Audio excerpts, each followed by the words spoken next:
Olá, bem-vindo ao canal Falando Francamente, francamente com K, que é mais fácil de achar. Eu sou Frank Bacurau, formado em Nutrição e Educação Física, mestre, doutor, pós-doutor e atualmente professor na Universidade de São Paulo, a famosa USP. Nesse vídeo eu quero falar sobre esse trabalho aí, né?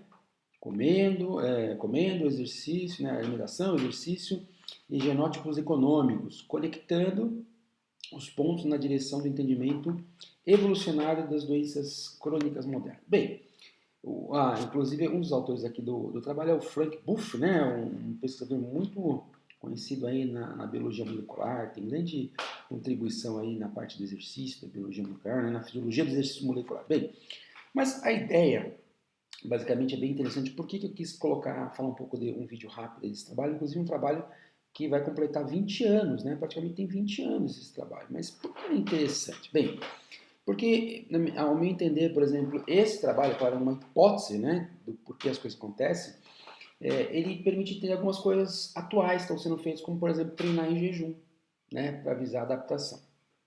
Então, é importante entender uma coisa, né? Na fisiologia, quando você, por exemplo, vai explicar alguma coisa, você tem às vezes dois tipos de explicações, né? Uma explicação que você fala, olha, quando tem isso, o GLUT4 sai de dentro da fibra muscular, por exemplo, vai para a membrana e faz isso, tal, via tal substância, via tal proteína. Ou quando tem lá a contração muscular, a mTOR ativa essa cascata, esse componente. Bem, isso é uma explicação tipo mecanicista, falando do mecanismo, né? A gente está acostumado. Mas tem um tipo de explicação que é uma explicação que a gente chama de teleológica, tá? Não é, então, essa explicação teológica não é teológica, né, de Deus, é teleológica.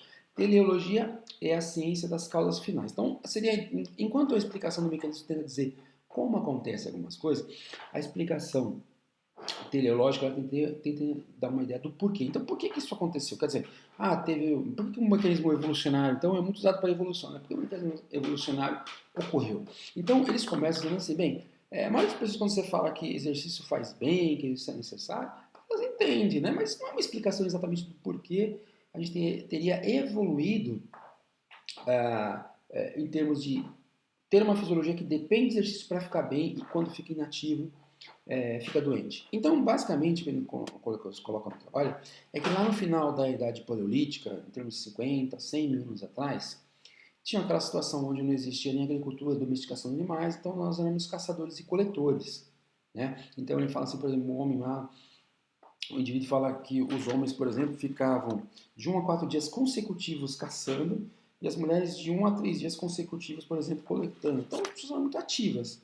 E claro que a próxima refeição nunca era garantida. Então, nessa época, era comum, deixa eu mudar aqui, era comum, por exemplo, né, a gente passar por períodos entre fome e abundância. Tá? Então, olha aqui, por exemplo, né, nessa época, obrigatoriamente, por exemplo, os homens eram fisicamente ativos para procurar alimento, então eles precisavam procurar alimento via atividade física e precisavam ser fisicamente ativos para procurar os alimentos.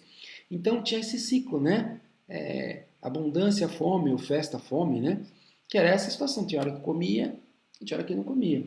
Né? E tinha também, claro, junto, olha que interessante, paralelamente a esse ciclo de fome e fartura, tinha esse ciclo de atividade física e descanso. Então, o que eles querem dizer é que a atividade física ela foi programada, né, pelos mesmos genes, nas mesmas condições, que os genes que estimularam adaptações em relação à fome, essa presença de ciclo de comida e falta de comida. Então, ao mesmo tempo que existia uma pressão para você se adaptar ao momento de ter comida e depois não ter comida, tinha uma pressão de genes que se adaptavam à atividade física. Então, eles moldaram juntos.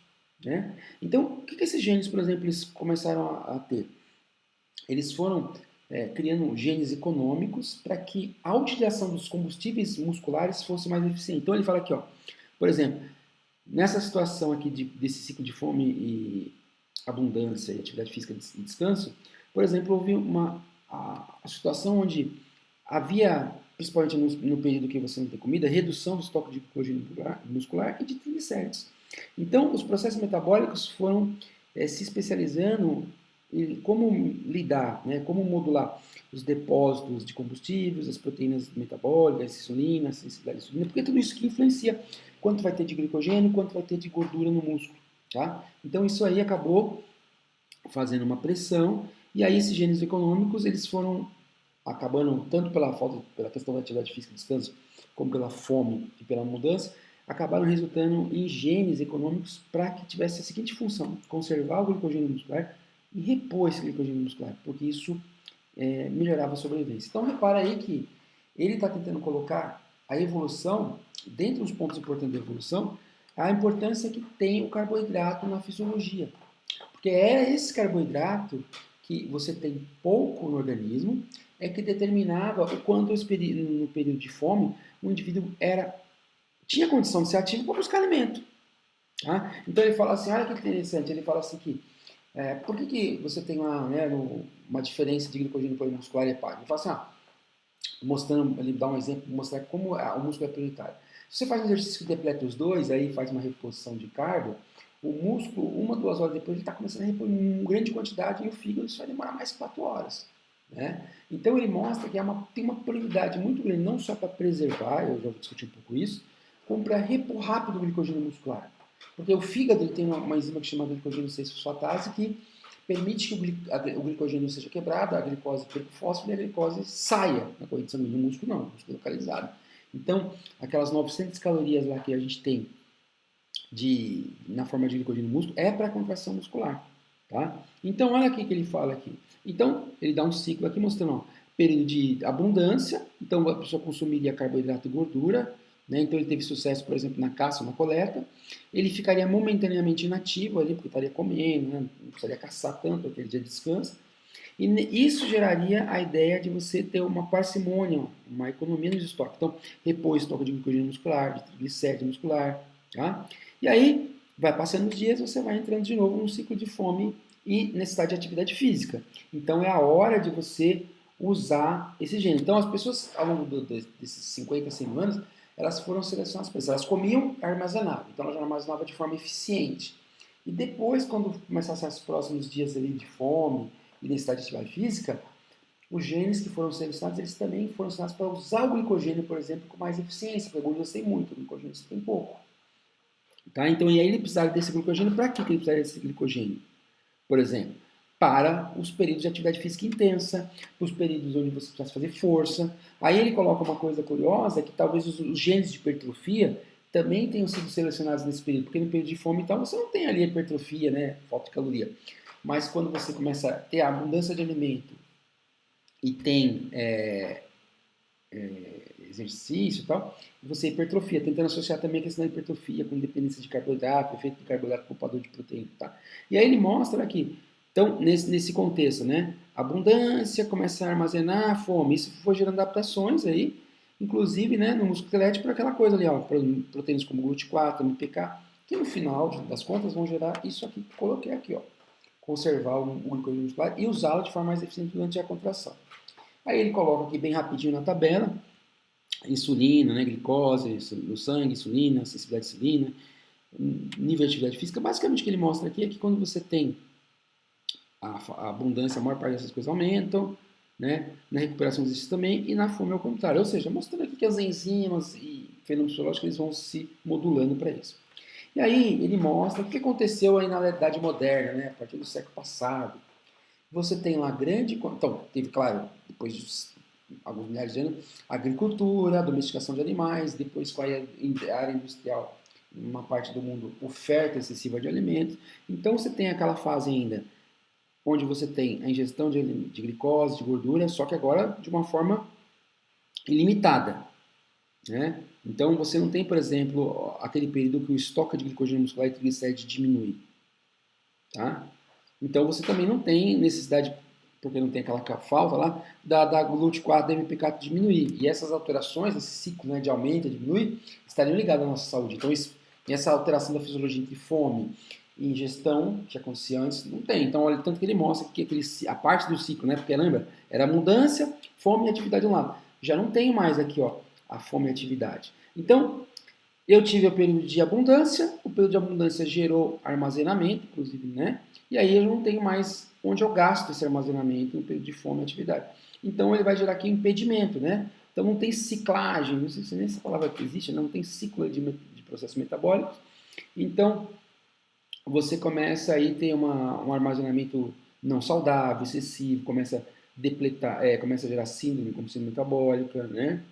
Aí ele começa a falar assim, afeta, por exemplo, enzimas da beta-oxidação, elas ficam menores, né? A glicemia fica sempre constante. O que ele está dizendo ali? Que basicamente, ó, aí a gente começa a entender um dos porquê que eu selecionei esse artigo para fazer esse vídeo. Por exemplo, quando você treina, lembra, eu até falo às vezes, né? Eu dei o exemplo até num outro vídeo ontem. Quando você, por exemplo, imagina você está 10 por hora e vai correr lá 40 minutos. No começo do treinamento, quando você não está treinado, você vai ver quanto, durante esses 40 minutos, quanto de energia veio de carbo e veio de lipídio, é uma coisa.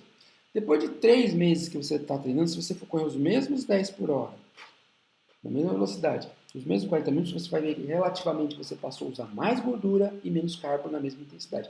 É um mecanismo de economia. Então, quando você tem aquele ciclo abundância, depois falta de alimento e atividade, você criou justamente alterações metabólicas para ter isso aqui, ó, conservação de glicogênio e reposição rápida de glicogênio. Na parte da conservação do glicogênio, uma coisa importante é justamente, em termos relativos, conseguir fazer uma atividade gastando menos carbo, que você tem menos, que é glicogênio, e utilizando mais gordura. E isso me leva a pensar uma das coisas que a gente está tendo muito hoje, é muito essa coisa da ciclagem, da periodização de carboidrato, onde você tem atletas que vão lá e treinam sem carboidrato para aumentar o uso de gordura e depois aumentar a performance. Né? E aí muitas vezes não dá muito certo, porque sim, eles aumentam toda a maquinaria da queima de gordura, só que também diminui o carbo. E aí, quando vão precisar de fazer um exercício mais intenso, acima, sei lá, de 75% do VO2, não tem. Então, repara que, em termos evolutivos, a ideia de você realmente ter essa adaptação, que era usar mais gordura, não era parar o uso do carbo, mas era permitir o uso do carbo quando necessário.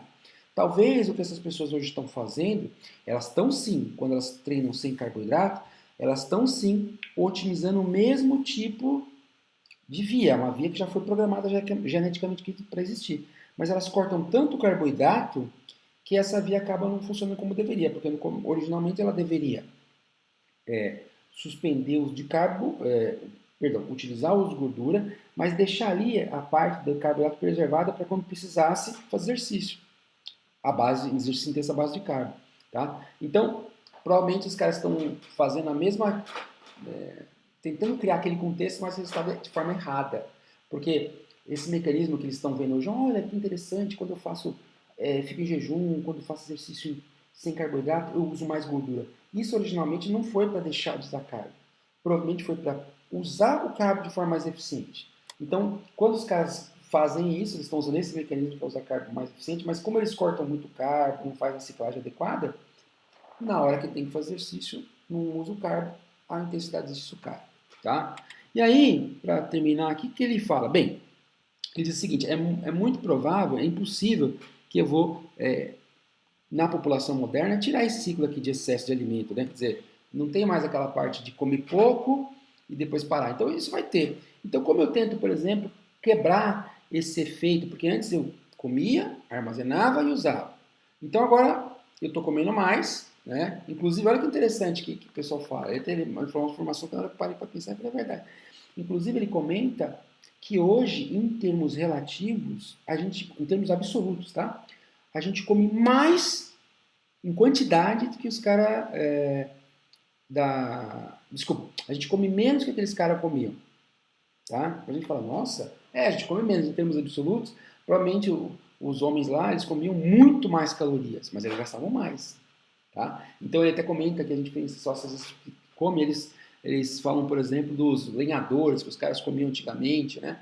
4.000, 8.000 calorias e não engordavam, porque eles gastavam isso. Tá? Então, qual é a proposta dele para evitar? Porque basicamente a ideia existe o sistema humano evoluiu para que esse ciclo ingestão e inatividade, de um lado, e carência, limitação de alimento e atividade física do outro, fossem ciclando o organismo para criar adaptações. As adaptações, pela perspectiva que ele está falando aqui, elas, em última instância, uma das coisas que elas fazem é mudar totalmente ali o processo enzimático no músculo para usar proporcionalmente, economizar o carboidrato, né? Entre outras coisas, utilizando gordura. E aí, Isso não tem mais hoje. Então, o que ele tenta fazer? Já que não dá para impedir a ingestão, voltar, reforçar na parte de atividade física. Então, aqui, ele diz, olha, as pessoas vão comer, né, tem que controlar aquilo. Aí, tentar diminuir aquele período de inatividade física. Antigamente, né, os caras caçavam, achavam presa, aí descansavam os dias. Agora não, você come, faz atividade física, faz a reposição, e para impedir que esse alimento que você está comendo aí fique armazenado de excesso, que é aquele stall, aquela parada, né, desviando para a doença, fazer atividade física. Tá? Ficar fazendo atividade física que não vai ter mais aquele efeito antigamente também de diminuir muito os estoques de carboidrato e lipídio como antigamente. Tá?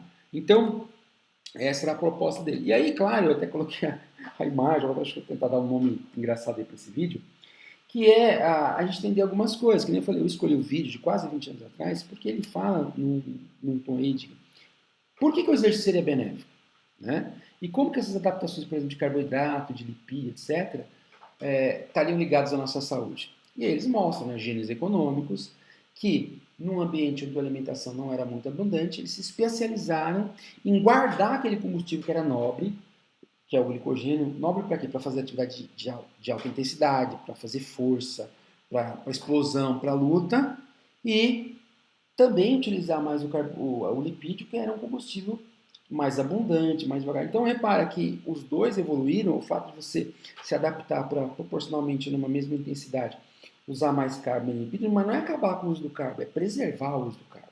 E de qualquer forma ele fala que essa ciclagem entre abundância e carência, né, abundância e falta de atividade física e carência, atividade física, foi o que programou nosso organismo para ser ativo e para não entrar no módulo de doença crônica. Então, por isso que eu falei, ó, o que esses atletas estão fazendo hoje em poupar, tentar treinar com sem carboidrato, pode não dar muito certo, porque originalmente essa genética não foi desenvolvida para isso. Ela foi desenvolvida sim para poupar o carbo, mas não para parar a utilização dele.